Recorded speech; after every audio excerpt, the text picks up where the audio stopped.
I hope you've had a good start this morning, and at least the cold temperature in the room will keep us all awake throughout the day.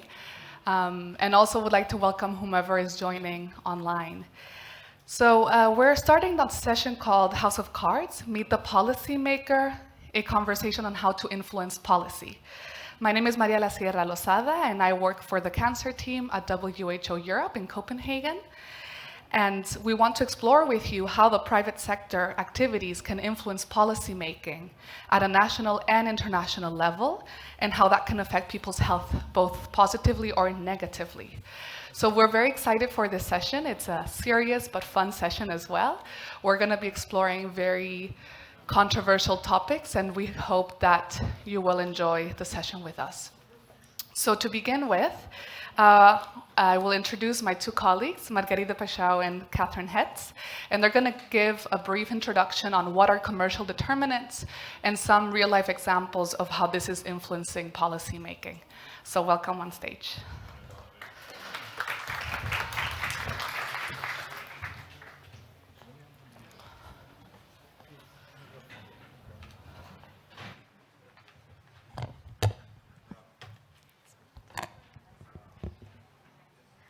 All right, so thank you, Maria, for the introduction, and good morning, everyone. It's an absolute pleasure to be here.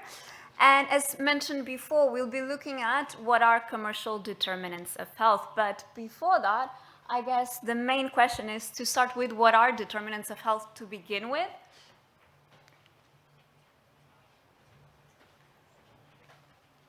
And so basically, what are then determinants of health? So determinants of health are any factor that can influence our health either positively or negatively.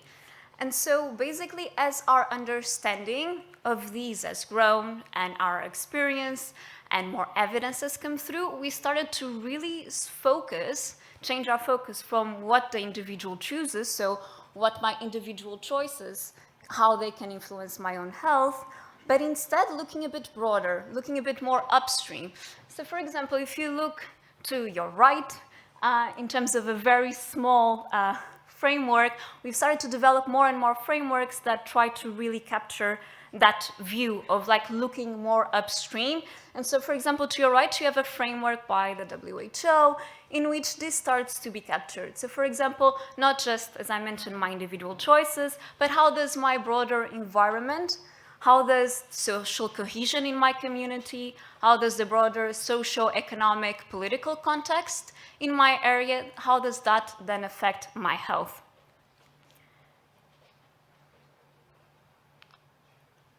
We seem to have a bit of delay with the slide changing.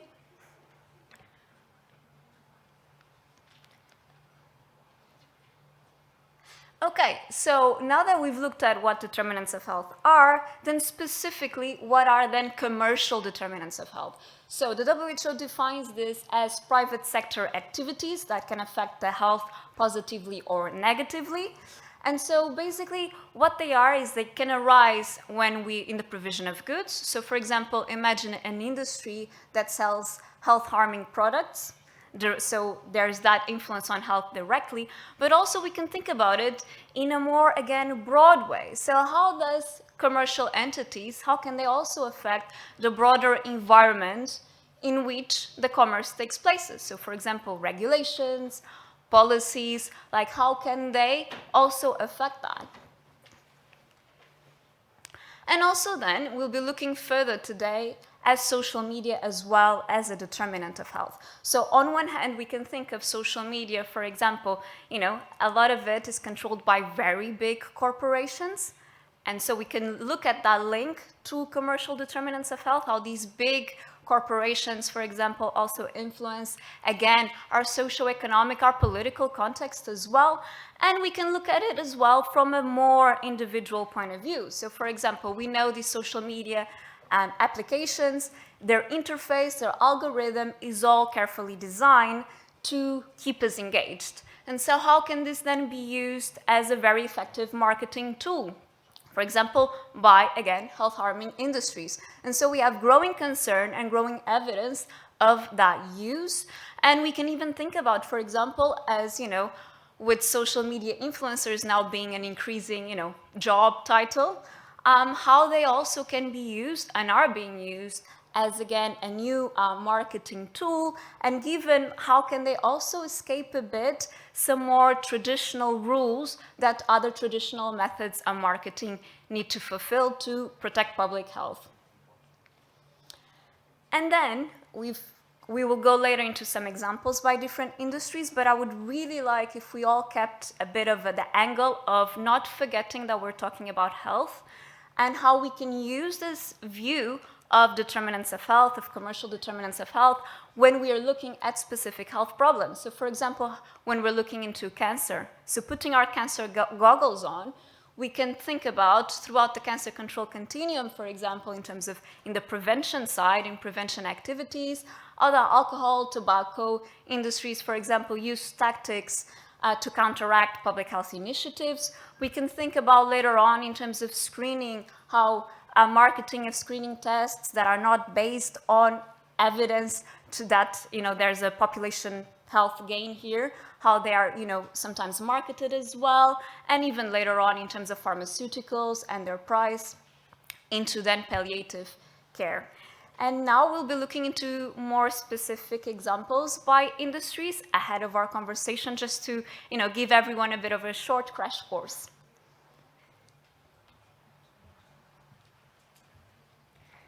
Yes, so as Margarita said, I'm going to quickly present 3 examples how industry can interfere, like in what ways they can interfere, but also how public health can counteract and prevent those interferences.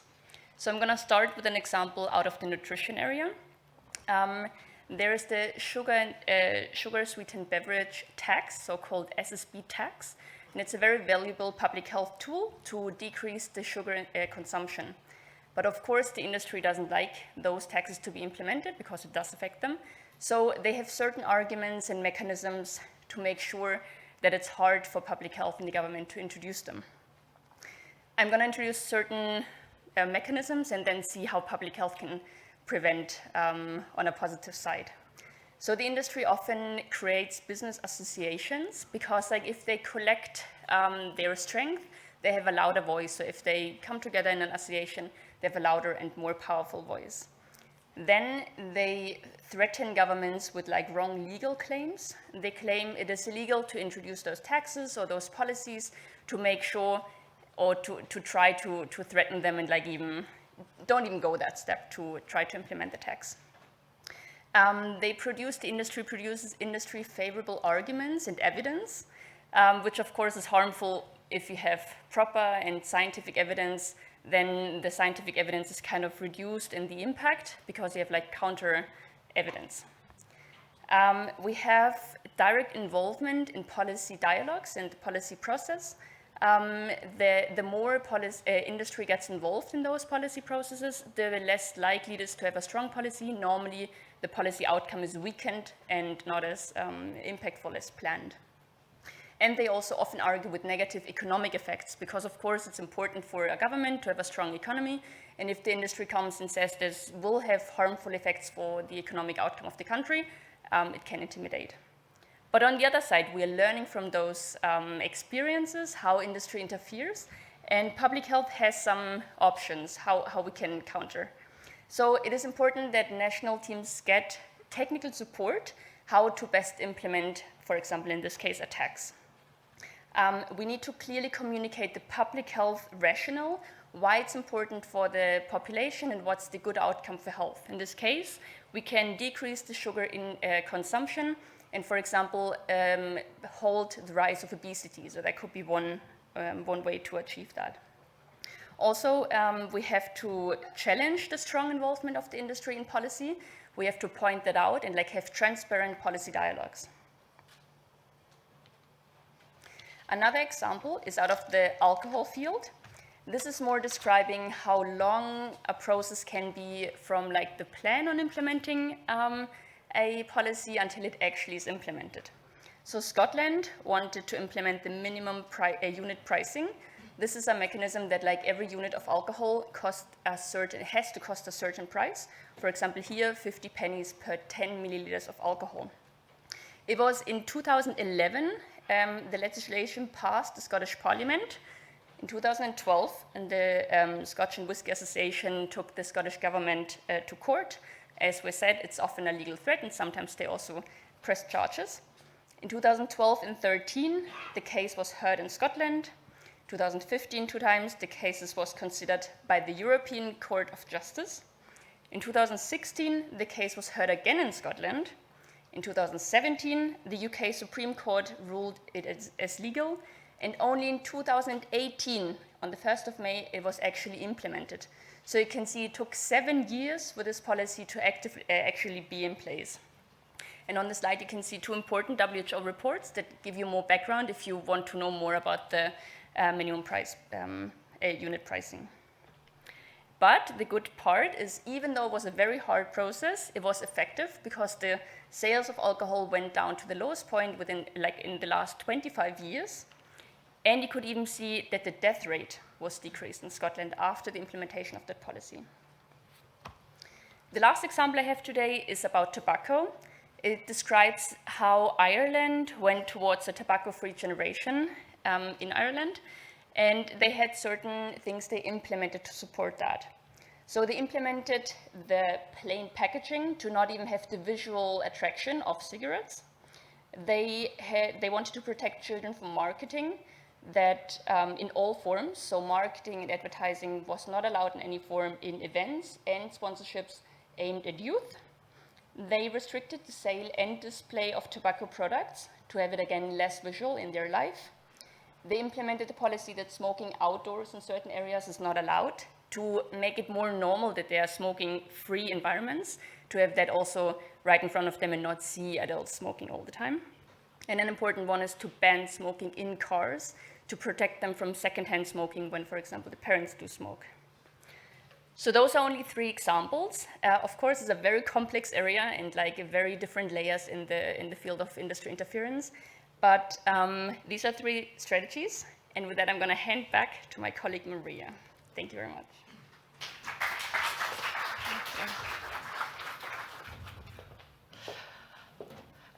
Thank you, Margarida and Catherine, for that great introduction.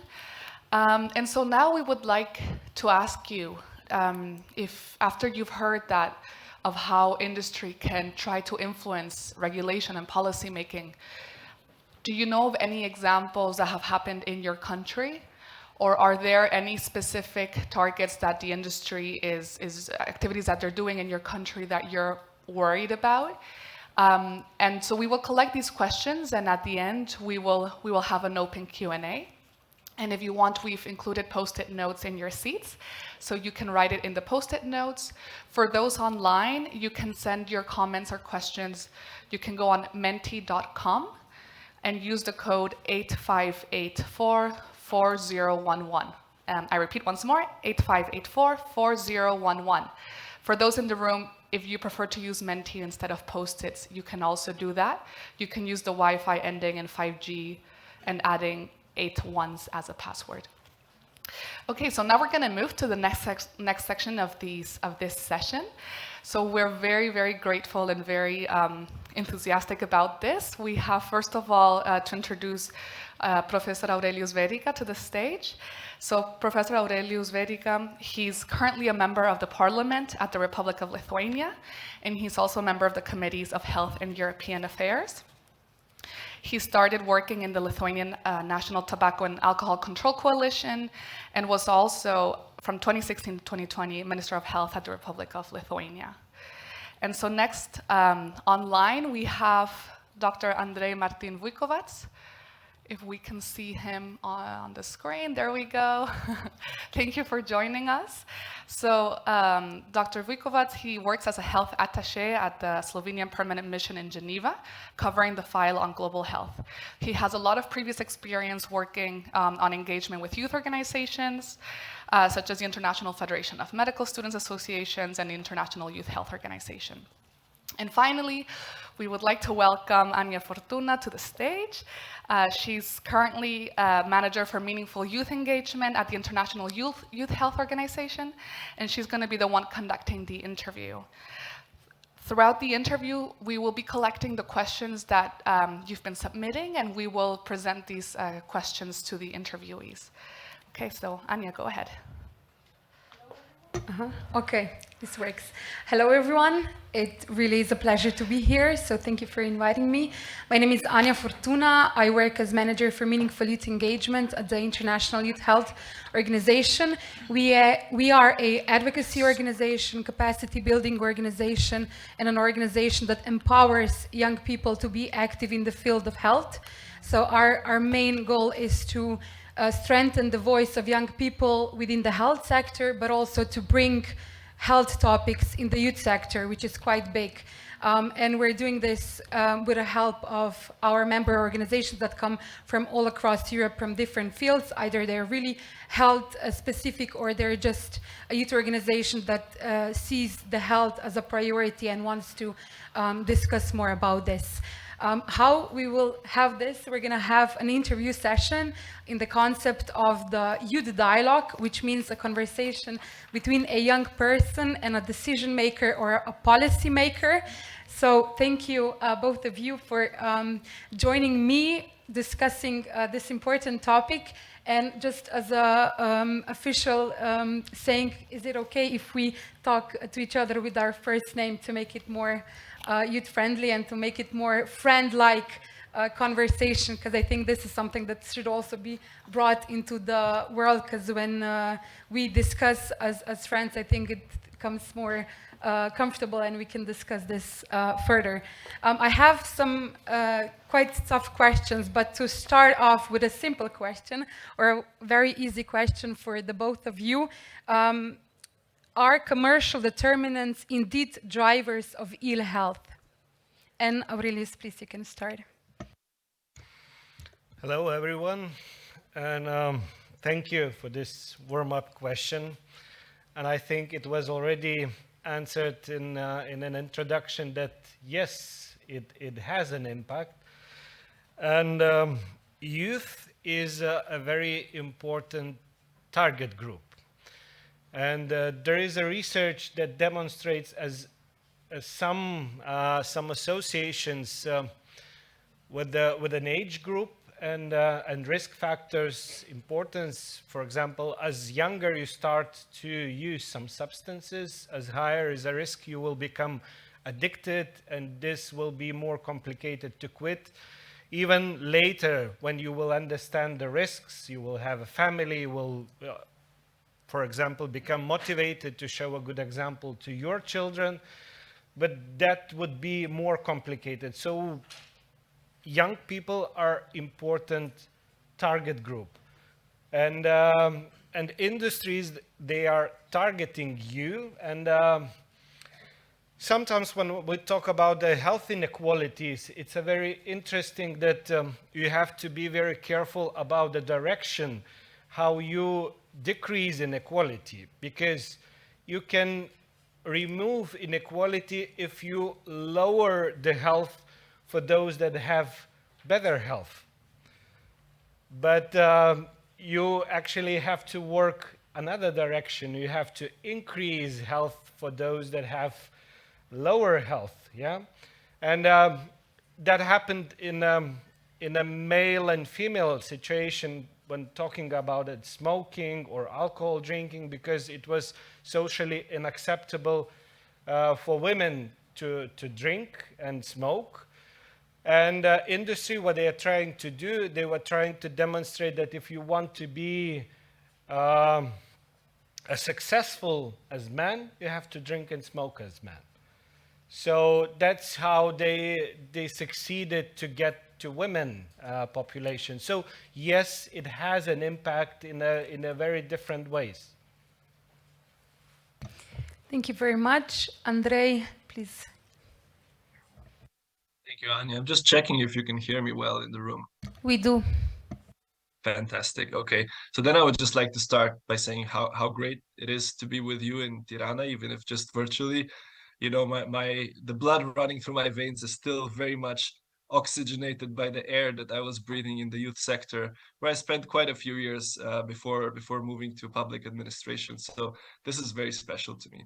And I would have loved to be there in person. However, I'm also truly honored to be able to contribute online as well, and especially in such eminent company of, may I say, a role model, really, when it comes to health policy and health policy change. And now to the question at hand, I guess I'm, suffering the curse of the second person answering a question, leaving very little to say that hasn't already been said. So, of course, the simple answer to the question is yes, as was very well demonstrated by our colleagues from WHO and also by Aurelius.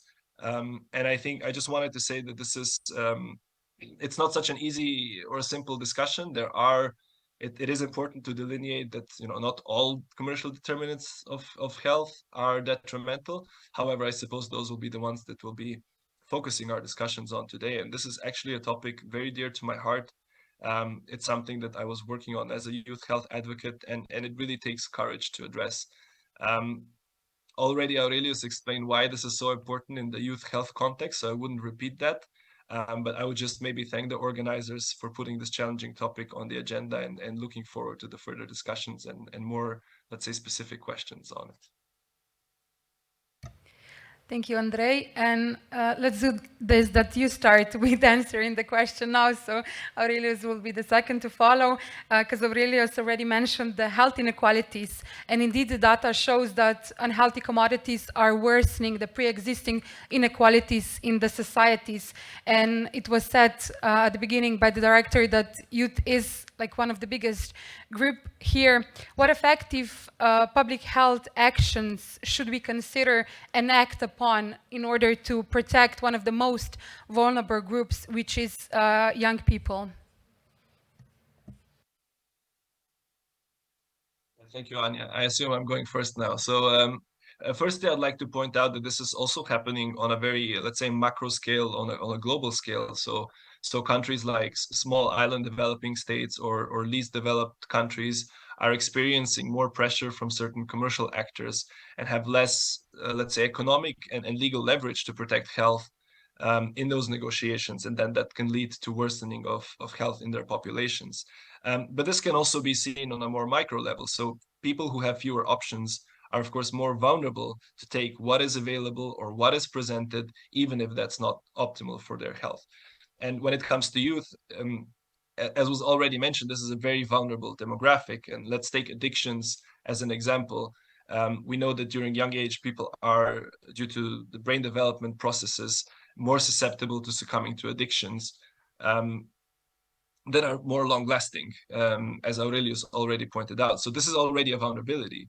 But then exactly because of that vulnerability, children and adolescents are being targeted by aggressive marketing to take up addictive substances or behaviors. And this makes them, let's say, extra vulnerable when they were already fighting an uphill battle.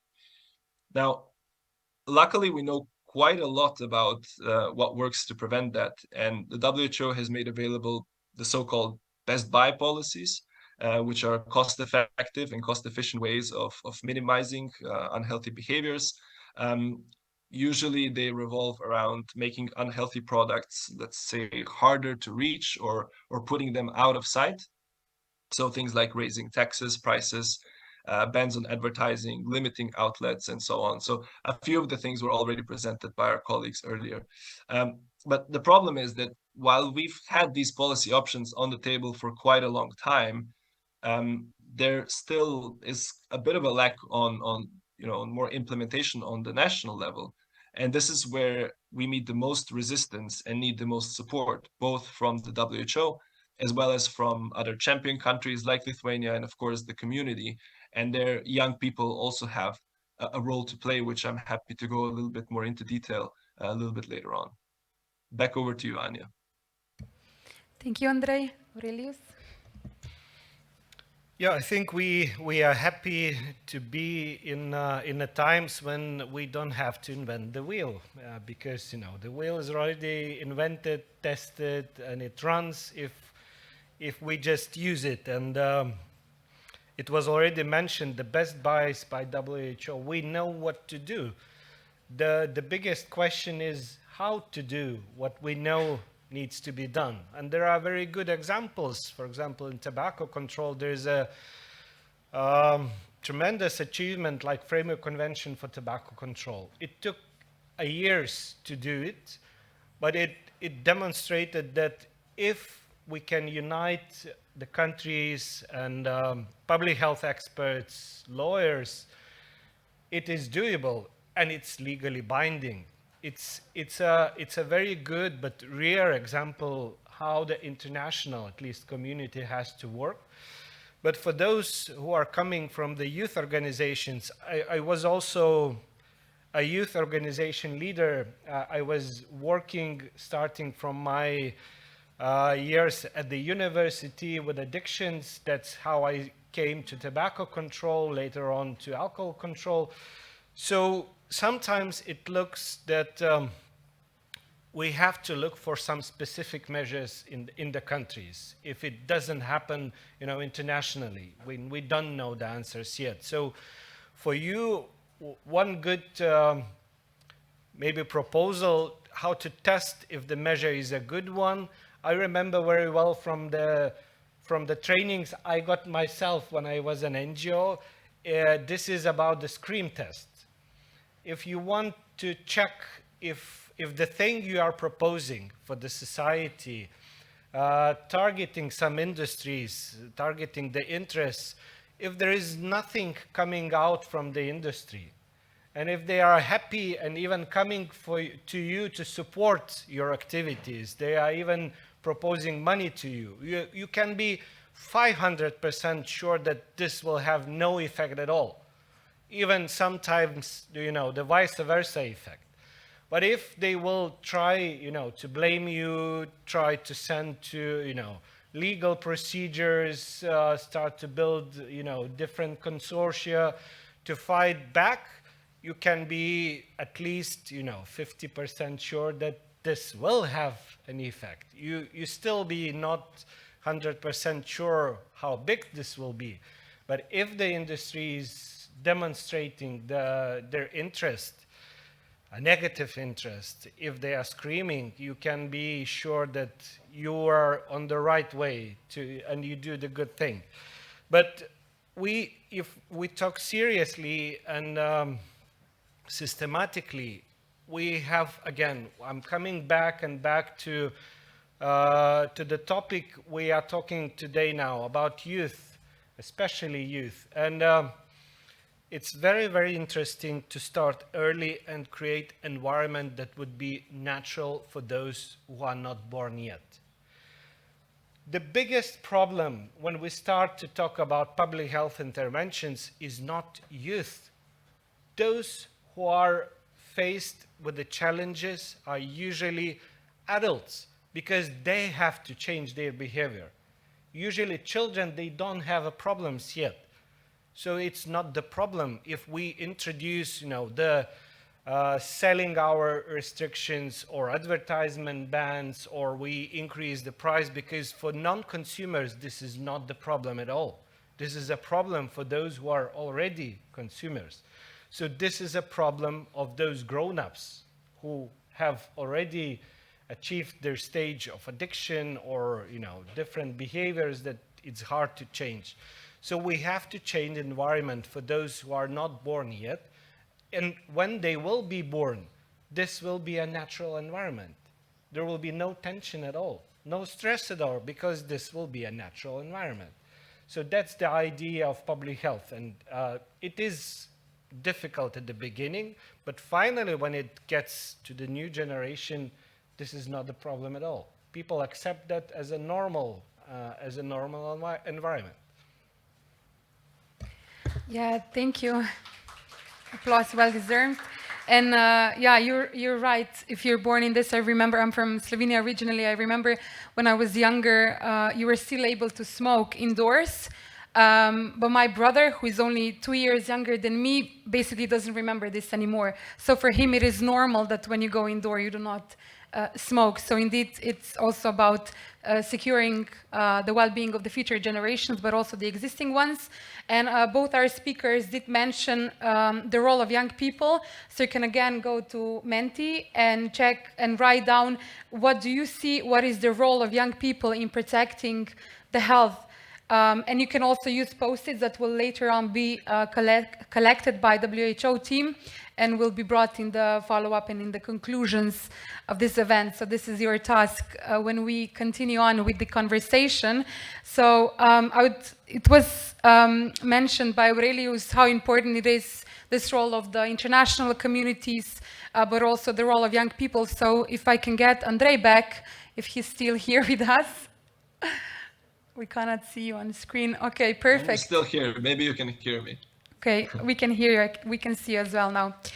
Andrei, we indeed are very lucky to have you here because you do very well, as well as Aurelius, know both sides, let's say, the youth side, but also the governmental side or the side of the state. And you currently work in Geneva, representing Slovenia, and you mainly work with WHO. What would you say, why is WHO or this international community important for Slovenia? And I also have a follow-up question, so hope you have a note to note it down, because then my second question would be, knowing that you have very rich experience in working with NGOs, especially within the youth sector, can you tell us about how young people can influence policies for better health?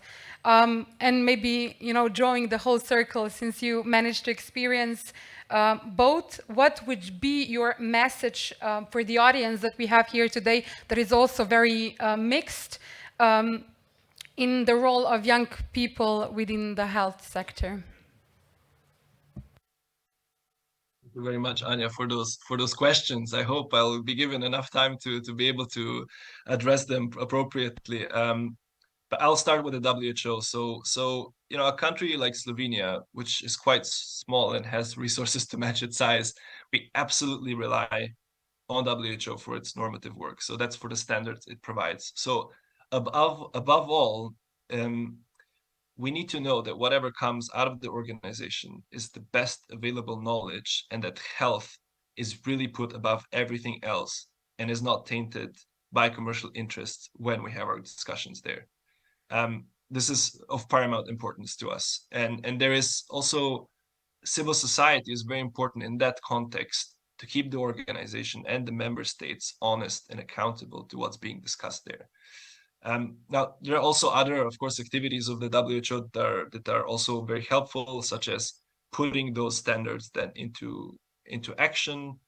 So the technical assistance that we get and so on. So, but I wouldn't get too much into detail with that. I think the point I made about WHO really there is the main one. On the second question, so actually I have some really fantastic stories from my years working in youth NGOs, and I think it's best for me to just share an example with you today. It'll get a little bit specific, but I think sometimes it's nice to get into the nitty-gritty and actually show what can be done instead of just saying all these big words and what's important and so on. So just bear with me. So a few years ago, we were changing tobacco legislation in Slovenia. And main aims of that change were to introduce some of the things that were actually mentioned earlier. So things like a full ban on advertising, plain packaging, licensing for tobacco sales, a ban on smoking in cars with children present, and so on. And young people mobilized to contribute to this change by producing, amongst other things, research on two of the key issues. So one was on how much advertising of tobacco products was around schools, so in 250-meter radius around schools. And two, how easy it was for underage people to buy tobacco products, despite there being a ban on sales to minors. Now, in both cases, young people teamed up with academic institutions and other NGOs to conduct studies, which showed that over 90% of schools, and we're talking about even primary schools here, have had points of sale and advertising of tobacco products in their vicinity, and that 90% of minors who tried to buy tobacco products were successful. Now, these results, even though they might not surprise you here because you're from the health community, they were outrageous. So, they were brought to the attention of the media with the wider public and to the legislators, parliamentarians, to argue why it was needed to change the law to include the measures I mentioned before. And we made it, the law passed. So I'm highlighting this particular example because, in my opinion, is one of the best representations of meaningful youth engagement. This example shows not only that with appropriate training and support, young people can perform technical work that is truly expected of experts. So here I'm talking about knowledge and understanding of health policy, doing research, coordination of projects, public communication and dissemination. But in some cases, actually young people are best placed or even the only ones who can perform some tasks. And one of these is the mystery shopping research that we've done. So research if minors can obtain products that should not be available to them. Or, for example, advocating on their own behalf. When a young person says in parliament that their rights to healthy lifestyle are being violated by, let's say, aggressive marketing, it's much harder to dismiss that if they have another messaging delivering that message on their behalf. It comes, it comes from a place of, I would say, 100% legitimacy and ownership of it, and this does quite a lot to increase the integrity of the argument. Furthermore, all of these activities were really a product of youth decision making. They weren't prescribed or coerced by adults. So in a nutshell, what we managed to do then was have young people have the opportunity to put in place, to put in practice what they believed, and were empowered by adult partners to conduct actions that led to meaningful societal change. And just imagine how rewarding that can be, not only for the young people, but for all the health concerned parties involved. And this sort of brings me to the last question. What would be my messages to the mixed audience that we have today in the session? So on the side of the policymakers, I think you can really expect from young people to deliver high quality work if you set the right conditions. And on those, I believe much more will be said over the next few days. I think that's one of the main purposes of this forum. And to the youth in the room, really focus on your goals and think how you are better or even uniquely placed to do certain actions. Because we talk a lot about getting a seat at the table, but it's not only about that. If you want to be really successful in bringing about meaningful change, you need the right seat at the right table as well. So, and I think to illustrate this point, I really like the metaphor of an orchestra. And I do think we're all playing our own instruments, and neither of us, nor the policy-making institutions or civil society, are the whole orchestra. So we need to learn how the tunes of our instruments sort of fit together. And that takes, first of all, knowing how to play an instrument, takes coordinating, and most importantly, it takes playing the same tune, the same notes. And this is what makes, it makes cacophonies into symphonies. And this is what leads them to change. Concerted effort. Thank you, Anya. Back to you. Thank you, Andrei. Applause from you.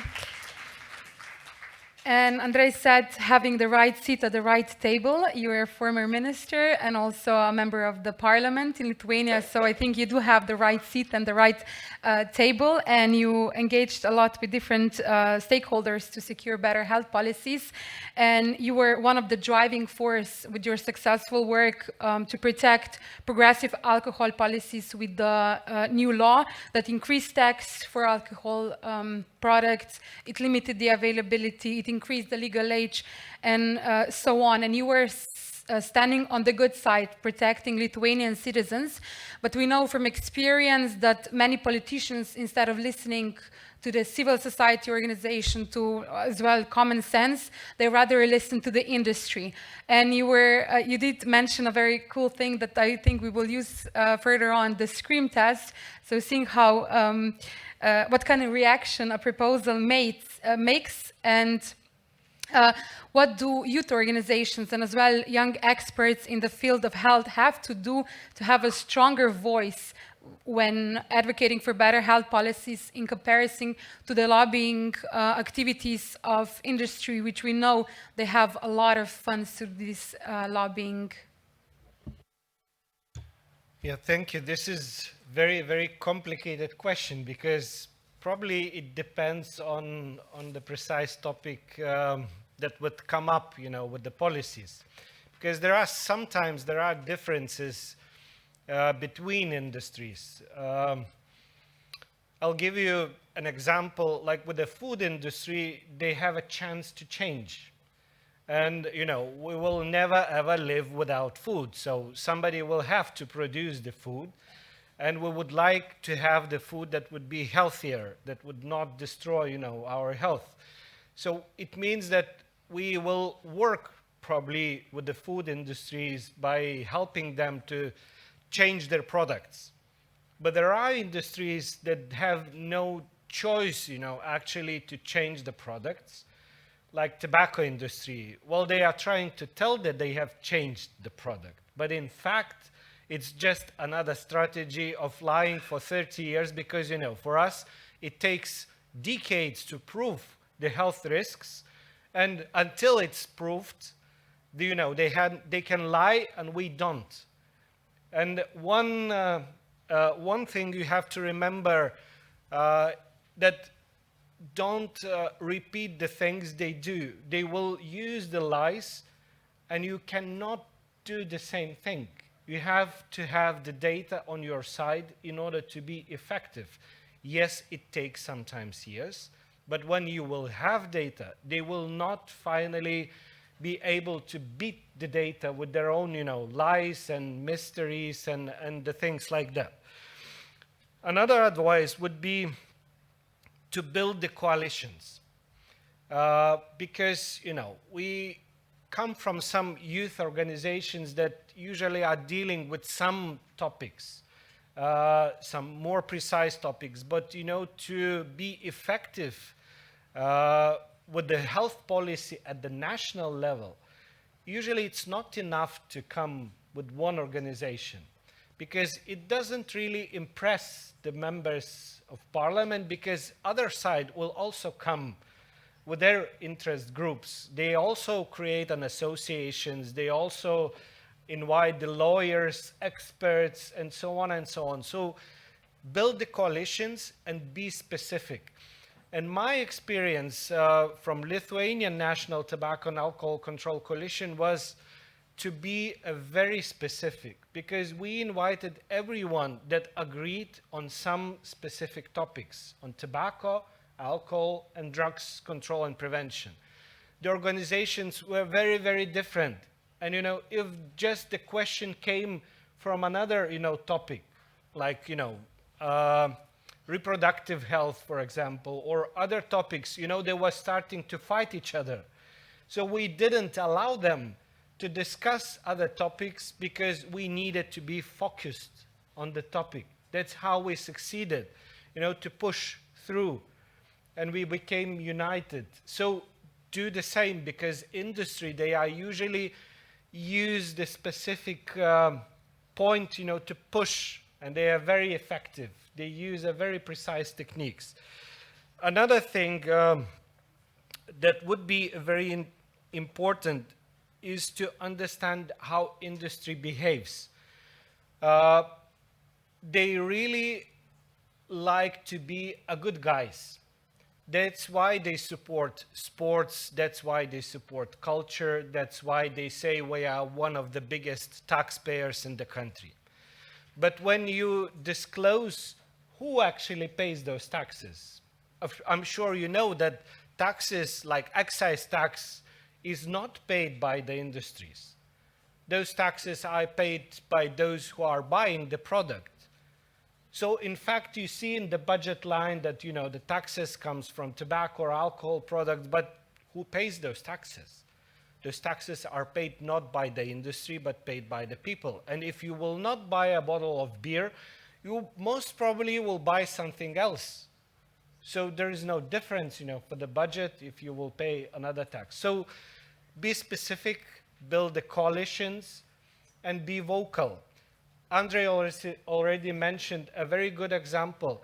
You have to come to the parliaments, because when the politicians discuss the topics about the youth, not being a young people already, it's a very manipulative to tell that, I know what youth needs and so on and so on. But when the young people, we had the same experience in Lithuania. The school children came to some discussions into the parliament, and nobody from the members of parliament were going, to discuss with them, because, they never felt the right to tell, what's important to the young people, because they were sitting there. They were telling what was important for them.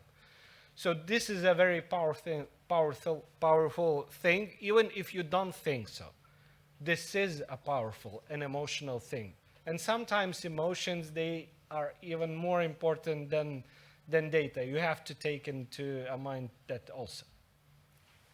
Thank you. Can I ask you something? And it's going to be a bit of an anecdote. And I was in Lithuania last week, and I told people there that I'm going to have this honor to interview you. And some of the comments were, oh no, that guy limited us from, getting beer at 10 in the evening, etc.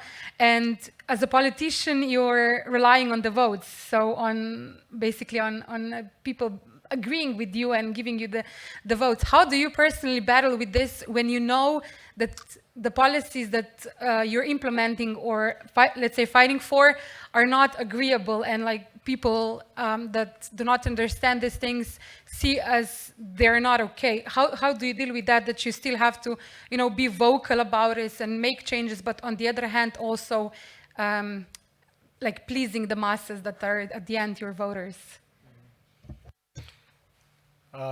Yeah, that's a very interesting question. First of all, I came to the politics from academia, from university and from NGO, and then I wasn't a typical politician. I came to the politics just because people promised me that I will be allowed to push public health agenda through the political agenda at the national level. That's why I came to the politics. That was a promise, and we succeeded to push the things through. To answer how to deal with the things that, looks strange for the politician, it depends how you look to politics. If you take it as a short run or as a marathon. And politics, even public health, you have demonstrated how long does it take to introduce even one measure like, minimal unit price for alcohol beverages. It takes 7 years. It's 2 rounds in the parliament. So if you think about politics as a long run, as a marathon, so usually you don't care so much about the short term evaluations. And yes, there are people that hate me, that, stops me on the street and tells that you are such a, I will not repeat the words that you did that or that, but, finally what is very motivating, that people are not stupid. Finally, when public health measures starts to work, and when people discover that their health, that their living environment became safer, that they can enjoy life, they can still drink if they want. Nobody forbidden them from drinking, because you can go to the bar if shop is closed. You can enjoy with your friends. It's up to you. You have freedom of choice. Then they are not so, angry on me. And another thing is what you have to know. Even your biggest enemies will start to respect you if you will succeed with the things you have promised. If you will just, turn back and tell, well, it's easier not to do the things, then you will next time, nobody will even listen to you, because, it means that you are changing your mind every 2 minutes, and probably there is no need to pay attention on you. So if you look to the politics as to the marathon, it's worth to do that. Thank you for this answer. I actually asked it because a lot of times I have to defend myself towards my friends, like, why do you agree with the alcohol policies or like limiting alcohol, etc. So it was always, a fight also for us as young people to be kind of the fighters for what is right, even though sometimes it's not the most agreeable thing with the community around you. So thank you for this. We're actually entering into the closing part of this session, or like this part of the session. So maybe just as a final closing remarks from both of you, if you can give some final remarks and maybe a key thing that you would like for us to remember from this conversation, something that we can all, either a youth representative or a representative of other institutions, bring back to our work to improve the health, especially of young people. Maybe Aurelius, and then Andrei, please. Okay, thank you. So one thing, I hope you will remember this SCREAM test, and you already mentioned that. And another thing I would like for you to say that don't be afraid, because sometimes those industries, they look very scary. And sometimes they really come with the wording that you can become afraid of. Like, I will destroy your career, and I will do some legal things to remove you from your position, and so on and so on. But in the nature, there are animals that pretend to look bigger and scarier than they really are. Because, they are just a small and unprotected. So industries, sometimes they pretend to look very scary, but in fact, they are very vulnerable because they are lying all the time. And if you will find those lies, you can disclose that. And if you reach the point that even for the lobbyists, it becomes uncomfortable to work for those industries, you are on a good way. So don't be afraid. Thank you. Yeah, thank you. And Andrei, a short remark from your side as well, and then we will give the floor back to Maria. Yeah, definitely. And it's very hard to compete with what was just said, Not that we are competing, but in any case, I think I would like to go back to what I was saying earlier, building coalitions, making change. It takes years. It was said by I think pretty much all of us, and it takes effort and it takes commitment. And I think in addition to all of the things that have been said right now by Aurelius, so being courageous, sticking to what you believe, I think also patience is a very important aspect that's needed in all endeavors in life, including building relationships that I think in the business in which we are in are essential. So maybe this is my addition, maybe to the closing remarks, but I can fully subscribe also to everything that Aurelio said. Thank you. Thank you. Thank you to the two of you for making it so easy for me to be on this side, and looking forward to our future collaboration. And I'm giving the word back to Maria. Thank you. Thank you. And a big round of applause for Anya for being a great interviewer. So we'd like to take in your questions. We've collected some Post-it notes. If anyone would like to take the floor, we have some roaming microphones, so just raise your hand and we will come to you. But yes, I will start with some of the questions that we have received online. So politicians are under pressure from different lobbying and interest groups, and they also need to keep their electorate happy. So what can young people do to help counter powerful industry forces? Well, that's a good question, and I think we already mentioned that somehow. You just have to do the things.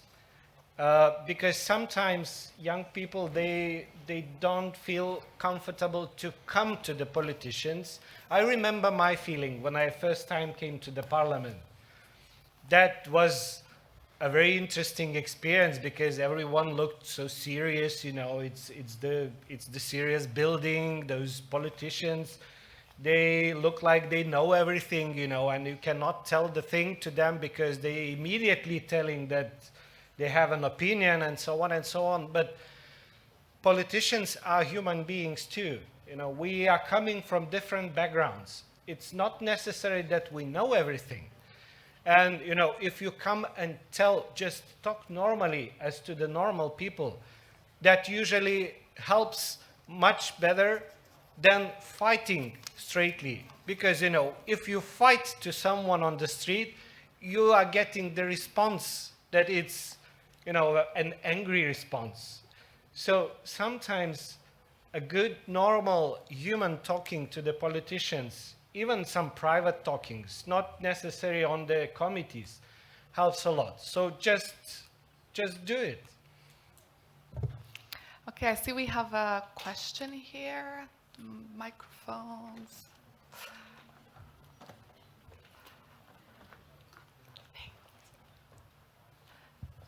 Go ahead. Thanks a lot for your speech. It was very impressive and I learned a lot from it.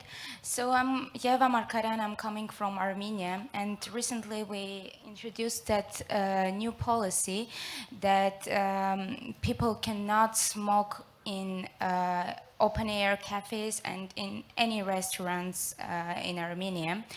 And this new policy was kind of not accepted by not only the industry, the tobacco industry, but also by restaurants, because people in Armenia are heavy smokers, like around 70% of male population are smokers, and they were just like, okay, then we will not visit these restaurants. So in this case, we have like two enemies: the main industry, the tobacco industry, and also the restaurant industry. So how can we at least take this second, the restaurants, to our side, because they are indirectly affected by the policy, but still they are a huge industry that we should somehow kind of take them to our group, take them to our team, let's say. What strategies can be used? Because of this effect, because of this reaction, I think that this policy, which is actually have been accepted in other countries for years, is now suffering these consequences of the problem. What can be done to kind of change the reality, kind of take the restaurant industry to our side? Thank you. Well, it's a good but complicated question. We had, I wouldn't say quite the same situation in Lithuania when we introduced the ban to smoke actually inside the bars and restaurants. And the support from the society was lower than we have now. Probably if we would ask Lithuanians if they would like to come back to those years when the smoking was allowed, I'm pretty sure that 90-something% would say no. We like what we have now. And we like that we do not have to wash our clothes coming back from, bar or disco or whatsoever. So probably you need patience and time. People will adjust finally. I'm not sure if the bars industry will be on your side, because they usually are getting support from the industries. They are selling products through those bars and restaurants, and probably they are not very free to speak out what they really think. So what argument we used in Lithuania, and this was normal argument, that now families are not very likely to come to those places, because if I'm a pregnant woman, if I have small children, I will not go out to the place, to cafeteria where most of the people are smoking, because I'm afraid of my health. So probably this could be an argument to invite maybe other part of the population that was abstaining from coming to those places, and cafes and restaurants are not just for men who smoke. Those are for everyone, and they are very welcome to come. This happened in Lithuania. I'm very sure this will happen in Armenia. You just need time. Thank you. We have the last two questions, so maybe we will collect the two questions and then you can answer. Go ahead. Hi, can you hear me? Maybe turn it on. Hello? Great. So sometimes politicians and stakeholders or parties promise something they will do. And one of those times, or many, they can't actually fulfill their promises. And this is something that the public may feel negatively about, especially in the long run. And I want to know a little bit more about how we can avoid that or handle that when that has happened. Because that is something I hear a lot in my country, that the politicians don't follow up on the promises and the politicians only lie. Don't believe the politicians. And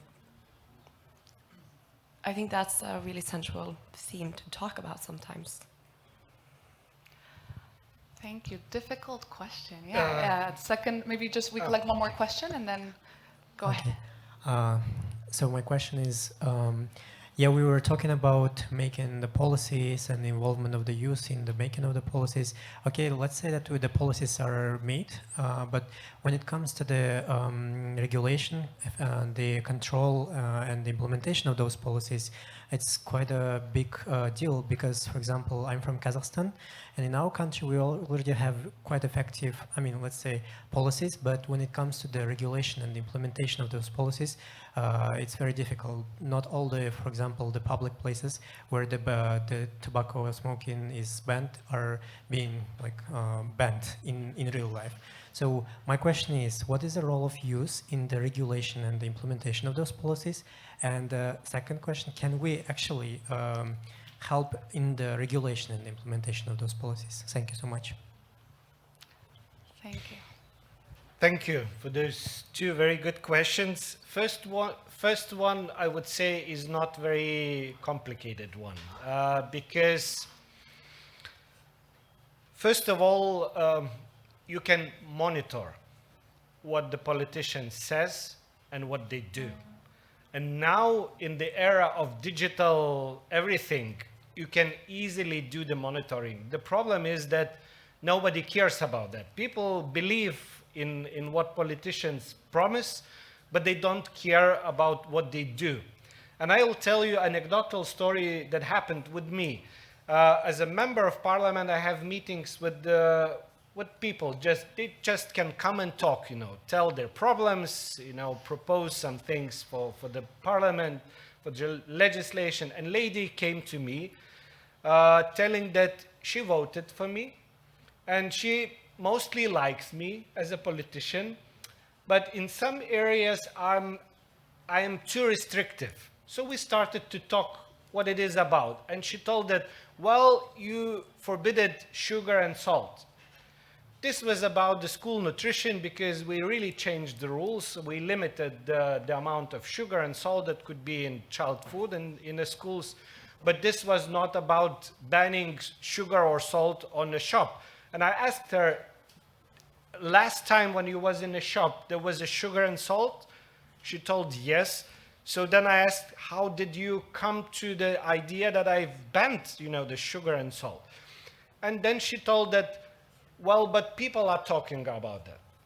So it's the general opinion. And be careful. Industry will always try, to create an opinion about the politicians that will be active and to destroy, their image, just working in the way like that. And then about alcohol, I told that we promised that we will do the things, and if you voted, this is how politics work. If you voted for me, told, do it. Do your promise. But then you know what she said? She said, yeah, but I didn't really believe you will do it. That is a paradox, because I don't know what people think when they vote, because I believe that if I promise and if I'll do, they will vote for me again. but sometimes it looks like it's not. Sometimes, people change their minds, like the politicians. But the good advice would be to have a monitor. In Lithuania, we have a monitor for tobacco and alcohol. It's constant. It comes from year to year. What young people can do in implementation area, you can do a lot. You can report. With the social media now, you can report where are the places where businesses are violating rules. And another thing is, but it's not for the youth, but it's more for the politicians and for the institutions that takes care about the control. Because if we talk about smoking ban in restaurants, it's a very important who gets the fine. If the person who smokes gets the fine, you will never ever be able to control it. The fine should go to the institution who allows or not allows to smoke inside. And if the fine goes to the institution and fine is high enough, then you don't care then later on, because they themselves will control the process. So sometimes the small details are very important, and you have to think about it. Thank you. And with that, we're going to come to a close to this session. And I just wanted to add, I'm very, very impressed by all the work that you have done, and Andre joining us online, and really thankful that you've been fighting the good fight, even through difficult times. And I think it's something we have to keep remembering, because especially for commercial determinants that can influence policies related to risk factors or to management of non-communicable diseases, it's a long-term fight, right? I have 4 uncles in the last 3 years. They've been diagnosed with cancer. That was because of their smoking and alcohol habits previously. But in the moment when you're starting, when you're younger perhaps, it's harder to see those consequences. And so as you were saying, it's not about restrictive policies, it's about giving the population a fair choice in their behaviors and in their decisions. And we're gonna have a continuation to this session at 1:30. So we welcome you all to join. We're going to have several youth representatives that are going to imitate a committee where they're deciding on a policy regarding banning social media influencers if they are, that they cannot work with industries that produce health-harming products. So we're going to have a real-life role-playing. So we welcome you all to join at 1:30. For those of you, I have a message from the organizers. If you're interested in the city tour, there's a city tour at 12:30, which is now. You can go to the reception if you're interested in joining. Otherwise, there will be more in the upcoming days. And yes, we thank you all for joining here in person and virtually. And whenever you lose momentum or you lose faith in this topic, remember to rely on each other and support each other so we can keep having policies that help the youth and help the population in general. Thank you so much.